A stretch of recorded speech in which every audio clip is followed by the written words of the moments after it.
以说底盘胶套不能更换。看完这一条视频，处理你底盘的异响只需要 4S 的一个零头。这台10几年的宾利，开起来底盘松散，加速刹车过弯的时候底盘咯叽咯叽响。经过我们检查，是这一些摆臂烂了导致的。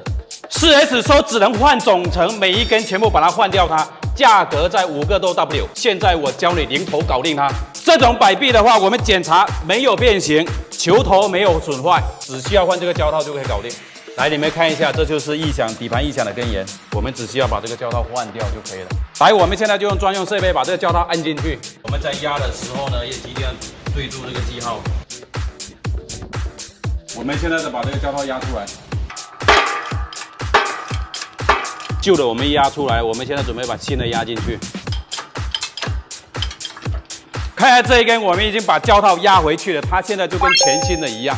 其实除了这台宾利，别的很多车型都可以单独更换胶套的，只是更换这个胶套的话，利润很低，时间长，不赚钱。再来更换这个需要专用的设备，他们都想让你们换总成。里面的车还有什么问题？告诉我，让我研究一下。